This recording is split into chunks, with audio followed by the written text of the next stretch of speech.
समाचार में हूं आपके साथ शांतनु त्रिपाठी। बुलेटिन की शुरुआत करते हैं बड़ी खबर के साथ।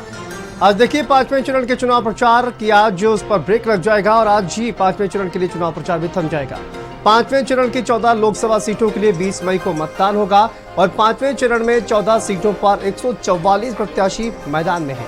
कौन कौन सी वो सीटें हैं आपको बता दें। मोहनलालगंज, लखनऊ, रायबरेली में आज प्रचार थम जाएगा, जिन पर 20 मई को मतदान होगा। इसके साथ साथ अमेठी, जालौन, झांसी, हमीरपुर में भी आज प्रचार का अंतिम दिन है और इसको लेकर चुनाव प्रचार थम जाएगा।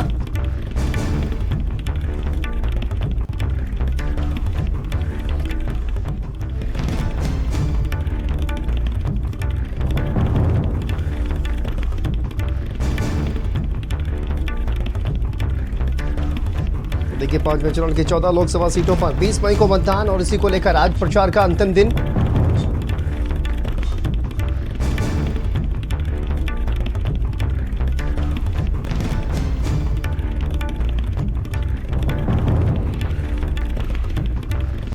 तो देखिए 5वें चरण को लेकर आज चुनाव प्रचार का अंतिम दिन है। नरेंद्र हमारे सहयोगी जुड़ गए हैं। नरेंद्र, आज देखिए 5वें चरण की 14 सीटों के लिए जो चुनाव प्रचार है वो थम जाएगा। किस तरह का माहौल इस वक्त नजर आ रहा है, तैयारियां किस तरह से चुनाव आयोग के द्वारा की जा रही हैं और 20 मई को मतदान को लेकर कहा जाए कि सुरक्षा व्यवस्था और बाकी इंतजाम किस तरह से किए गए हैं। चुनाव प्रचार तो लगातार चल ही रहा है, लेकिन आज इस पर ब्रेक भी लग जाएगा।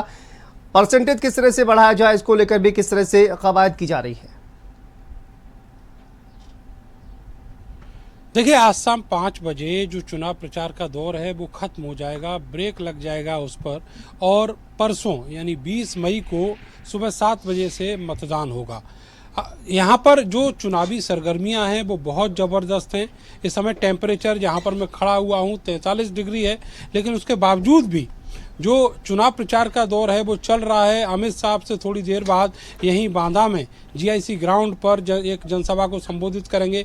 इसके अलावा जो बाकी के जो प्रत्याशी हैं उनके भी नेता यहाँ पर आ रहे हैं, रोड शो कर रहे हैं। खुद प्रत्याशी जो है वो शाम तक रोड शो में रहेंगे, 5 बजे तक ये सब चलेगा। जहाँ तक बात है चुनाव प्रचार की तैयारियों को चुनाव की तैयारियों को लेकर, तो 20 मई को वोट डाले जाने हैं। उससे पहले कल सुबह से ही जो पोलिंग पार्टियां हैं उनको अलग अलग जगह पर रवाना किया जाएगा। आपको बताएं जहां मैं बांदा में खड़ा हूं, ये बांदा चित्रकूट सीट है और 2 जिलों की एक ये लोकसभा सीट है। तो यहां पर बड़ी दूर तक जो पोलिंग पार्टियां हैं उनको रवाना होना है। दूरस्थ इलाके यहाँ पर हैं ऐसे जहाँ पर उनको रवाना होना है। उसके लिए जो सुरक्षा व्यवस्था के इंतजाम हैं वो भी चाक चौबंद किए गए हैं और उनके साथ जो पोलिंग पार्टियां उनके साथ जो सुरक्षा बल है वो भी भेजे जाने हैं। कल सुबह से ये प्रक्रिया शुरू हो जाएगी और परसों सुबह 7 बजे से वोट डाले जाएंगे।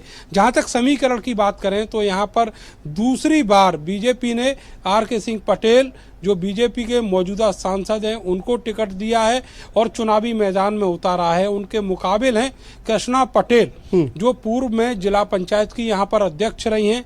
इसके अलावा उनके जो पति हैं शिवशंकर सिंह पटेल वो 3 बार यहाँ पर विधायक रहे हैं और कल्याण सिंह वर्मा की सरकार में वो एक बार मंत्री भी रहे। तो जो मुकाबला है वो बहुत दिलचस्प है। 3.5 लाख वोटर इस सीट पर ब्राह्मण्स हैं जो ये तय करेंगे कि कौन प्रत्याशी इस चुनाव मैदान की दौड़ में आगे जाने वाला है। आपको बताएं कि मयंक द्विवेदी जो ब्राह्मण प्रत्याशी हैं उनको भी बीएसपी ने यहाँ से चुनावी मैदान में उतारा है। तो इस समय यहाँ जो ब्राह्मण्स वोट हैं उनमें बहुत बड़ा बिखराव जो है वो देखने को मिल रहा है। लेकिन ये नतीजे बताएंगे कि कौन किसकी ओर गया और कौन किसका कितना वोट काट पाया। तो बड़ा दिलचस्प मुकाबला है। जिस तरीके से ये कहा जा रहा था कि अब की बार 400 पार, वो जो फोकस है, वो जो मंजिल है अभी थोड़ी सी दूर दिखाई देती है, क्योंकि यहाँ पर अब की बार जो मोदी का ग्लैमर था उसका कोई करंट जमीनी तौर पर दिखाई नहीं दे रहा। महंगाई और बेरोजगारी मुद्दे हैं। यहाँ पर जो विकास की जो गंगा है वो कहीं रुक गई थी, वो भी एक बहुत बड़ा मुद्दा है। मैं गांव में इस समय खड़ा हूँ, यहाँ पर जो गांव की सड़कें हैं वो तक कंप्लीट नहीं हुई हैं पिछले 10 साल में। तो समझा जा सकता है कि कितना विकास यहाँ पर हुआ है। इसके अलावा शिक्षा और स्वास्थ्य की जो समस्याएं हैं वो बदस्तूर पूर्व बरकरार हैं, उन पर भी जो जिस तरीके से काम किए जाने की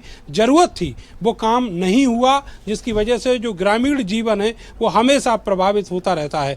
तो ये सारे समीकरण यहाँ के हैं। अब देखना ये होगा कि ये जो भरी दोपहरी में जो पोलिंग होनी है उसमें किस तरीके से वोटर को बूथ तक लाया जाए, जिसके लिए जिला प्रशासन तमाम तरह के अवेयरनेस प्रोग्राम तो चला रहा है। लेकिन जहां तक बात करें टेम्परेचर की, तो इस समय 43 डिग्री है, 3 बजे तक ये 44 और 45 डिग्री पहुंचेगा।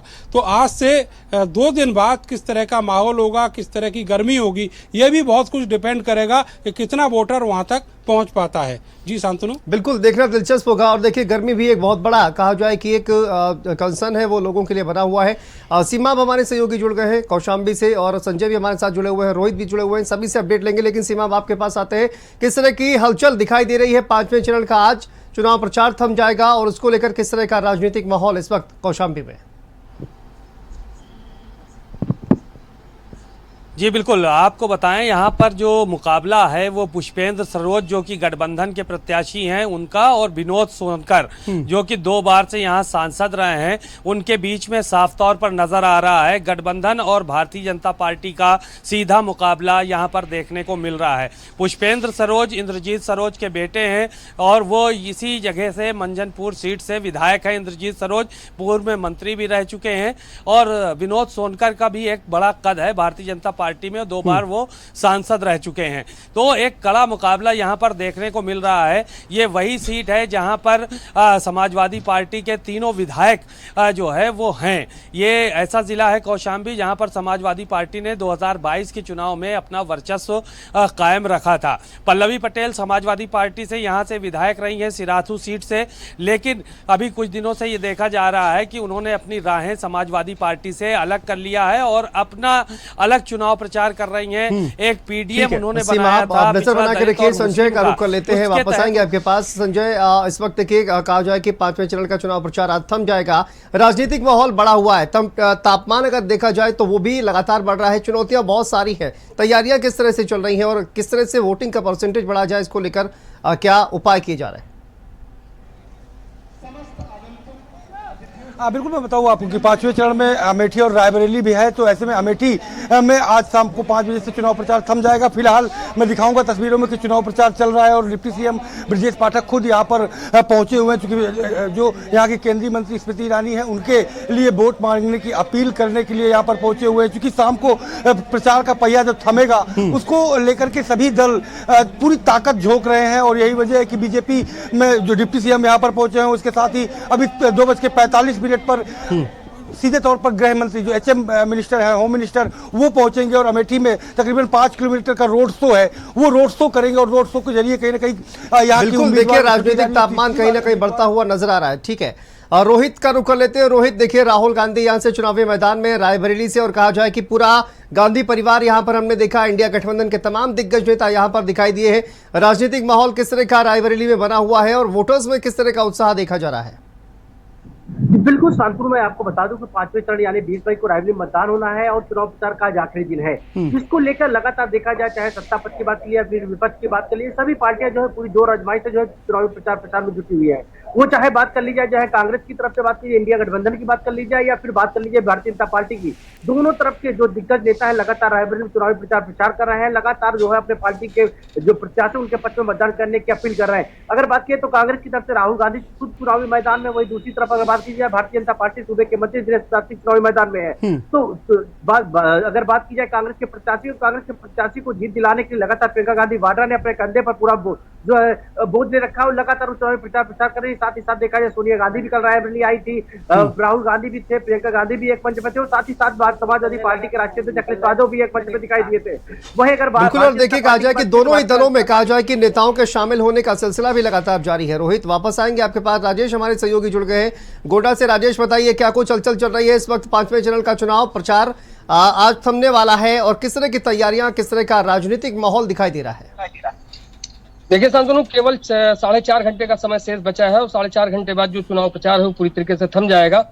आज गोंडा में चूंकि डिंपल यादव की एक रोड शो भी होना है, हालांकि अभी डिंपल यादव आई नहीं है, लेकिन उसको लेकर के पूरे शहर में जाम की स्थिति लगातार बनी हुई है। हजारों की संख्या में गाड़ियां हैं जो यहाँ पे खड़ी हुई हैं, जिसकी वजह से जो रोड का ट्रैफिक है पुलिस ने डाइवर्ट तो किया है, लेकिन इसके बाद भी जगह जगह पर जाम देखा जा रहा है। इतना तेज गर्मी है कि गर्मी के साथ साथ जो चुनावी तपन है वो भी खास तौर पे बढ़ी हुई है, चूंकि आज आखिरी दिन है और ठीक इसके करीब 40 घंटे बाद जो वोटिंग की प्रक्रिया है वो शुरू हो जाएगी। तो आज का दिन शेष बचा है सारे पार्टियों के पास कि जो जितने ज्यादा से ज्यादा वोट जो है वो अपने पक्ष में लाने के लिए दोनों ही पार्टियां, गोंडा की बात करें या फिर कैसरगंज की बात करें, दोनों तरफ दो प्रत्याशी जो है वो चुनावी मैदान में है और दोनों के बीच में जबरदस्त फाइट है। इसलिए ये नहीं कहा जा सकता कि कौन जीतेगा कौन हारेगा, लेकिन आज आखिरी दिन है तो आज आखिरी दिन में सारे लोग अपनी अपनी पूरी ताकत झोंके हुए हैं। अभी बिल्कुल सभी देखिए अपनी अपनी पूरी ताकत इस चुनाव प्रचार के आखिरी दिन झोंकना चाहते हैं और इस पर लगातार हमारी नजर भी बनी रहेगी। आप सभी बने रहिए हमारे साथ। यहाँ पर रुकते हैं बहुत छोटे से ब्रेक के लिए, जल्द हाजिर होते हैं। आप देख रहे हैं